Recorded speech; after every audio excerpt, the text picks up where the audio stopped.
അസ്സലാമു അലൈക്കും വറഹ്മത്തുള്ളാഹി വബറകാതുഹു.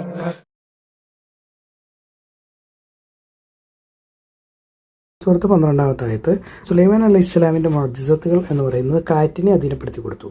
അതിൻ്റെ പ്രഭാത സഞ്ചാരം എന്ന് പറയുന്നത് 1 മാസത്തെ ദൂരവും സായാഹ്ന സഞ്ചാരം എന്ന് പറയുന്നത് 1 മാസത്തെ ദൂരവും ആകുന്നു. അപ്പോൾ സുബഹി കഴിഞ്ഞിട്ടുള്ള ഈ രാവിലെ തൊട്ട് ഉച്ചവരെയുള്ള സമയം 1/4 ദിവസം കൊണ്ട് അദ്ദേഹത്തിന് 1 മാസം ദൂരം യാത്ര ചെയ്യുന്നത്രയും ദൂരത്തിൽ എത്താൻ പറ്റുമായിരുന്നു. അതായത് കുതിരയോ അന്നത്തെ യാത്രാ മാർഗം എന്താണോ അതിനനുസരിച്ച് 1 മാസം എടുക്കുന്ന ദൂരം അദ്ദേഹത്തിന് ഒരു 3, 4, 5, 6 മണിക്കൂർ കൊണ്ട് എത്താമായിരുന്നു. അതുപോലെ സായാഹ്നം ആകുമ്പോഴേക്കും അതായത് ഉച്ച മുതൽ മഗ്‌രിബാവുന്ന സമയം കൊണ്ട് അദ്ദേഹത്തിന് 1 മാസത്തെ ദൂരം യാത്ര ചെയ്യാനുള്ള കഴിവുണ്ടായിരുന്നു. ചിലർ പറയുന്ന ഒരു പലകയുടെ കയറിയിരിക്കുമ്പോൾ കാറ്റ് വന്ന് അതിനെ പൊക്കിയെടുത്തുകൊണ്ട് പോകുമായിരുന്നു എന്ന് പറയുന്നു.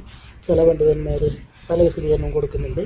പക്ഷെ നമുക്ക് അറിയാവുന്ന ഒരു വിശദീകരണം എന്ന് പറയുന്നത് അറേബ്യൻ നൈറ്റ്സിലെ 1001 രാവുകൾ ആ കഥയിൽ അലാവുദ്ദീനും അത്ഭുത വിളക്കും എന്നൊക്കെ പറയുന്ന ഒരു പരിപാടിയുണ്ട്. അതുപോലെ തന്നെ അലാവുദ്ദീന് ഒരു അത്ഭുത പരവതാനി കിട്ടുന്നുണ്ട്. അതിൽ കയറി ഇരുന്ന് കഴിഞ്ഞാൽ ഇങ്ങനെ കാറ്റ് അത് പറത്തിക്കൊണ്ട് പോകുമായിരുന്നു. അപ്പോൾ ഏതാണ്ട് അതാണ് ഒരു ഉദ്ദേശം എന്ന് പറയുന്നത്. പിന്നെ പൊതുവെ ചില പണ്ഡിതന്മാരൊക്കെ പറയാറുണ്ട് ഈ 1001 രാവുകൾ എന്ന് പറയുന്ന അറബിക് കഥകൾ ഈ സുലൈമാൻ നബിയുടെയും ദാവൂദ് നബിയുടെയും ഒക്കെ കാലത്ത് നടന്നിരുന്നു എന്ന് പറയപ്പെടുന്നതൊക്കെ കൂട്ടിച്ചേർത്ത് ഉണ്ടാക്കിയ കഥയാണ് എന്നും പറയുന്നുണ്ട്. പിന്നെ അദ്ദേഹത്തിന് ചെമ്പിൻ്റെ ഒരു ഉറവ ഉണ്ടായിരുന്നു. അപ്പോൾ നമുക്ക് പറയുകയാണെങ്കിൽ ഒരു ഫർണസ് അല്ലെങ്കിൽ വലിയ ഫാക്ടറി, അവിടെ ചെമ്പ് ഇങ്ങനെ ഉരുക്കി ഒഴുകി വരുന്നു. അത് പല രൂപത്തിലും ഒഴിച്ച് വെച്ച് പാത്രങ്ങളൊക്കെ ഉണ്ടാക്കുന്നു.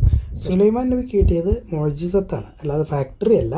അദ്ദേഹത്തിന് ഒരു ചെമ്പിൻ്റെ ഉറവ തന്നെ ഉണ്ടായിരുന്നു. വീട്ടിലോ കൊട്ടാരത്തിലോ അല്ലെങ്കിൽ അടുത്തുള്ള വർക്ക്ഷോപ്പിലോ എവിടെയെങ്കിലും ഒരു സ്ഥലത്ത് ഇങ്ങനെ ചെമ്പ് ഇങ്ങനെ ഉരുകി ഒഴുകി വന്നുകൊണ്ടേയിരിക്കും. അദ്ദേഹം അതെടുക്കുക, ആവശ്യമുള്ള രൂപത്തിലേക്ക് ഉണ്ടാക്കിയെടുക്കുക.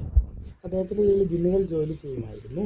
അപ്പോൾ ഇത് പറയുമ്പോൾ ലോകത്തിലുള്ള സകല ജിന്നുകളും അല്ല, കടലിൽ മുങ്ങി തപ്പുന്ന ജിന്നുകൾ, വലിയ വലിയ കൊട്ടാരങ്ങളും കോട്ടകളും പണിയുന്ന ജിന്നുകൾ, പിന്നെ തടാക സമാനമായ പാത്രങ്ങൾ ഉണ്ടാക്കുന്ന ജിന്നുകൾ, അങ്ങനെയൊക്കെയുള്ള കുറച്ച് ജിന്നുകളെയായിരുന്നു സുലൈമാൻ നബിക്ക് അടിമപ്പെടുത്തി കൊടുത്തിരുന്നത്. ലോകത്തിലുള്ള സകല ജിന്നും അല്ല.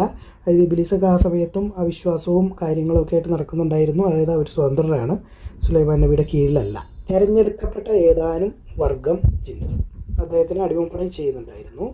അദ്ദേഹം പറഞ്ഞ അനുസരിച്ചില്ലെങ്കിൽ ഭയങ്കര ശിക്ഷയും കൊടുക്കുമായിരുന്നു. അടുത്ത ആയത്തിൽ തുടരുകയാണ്.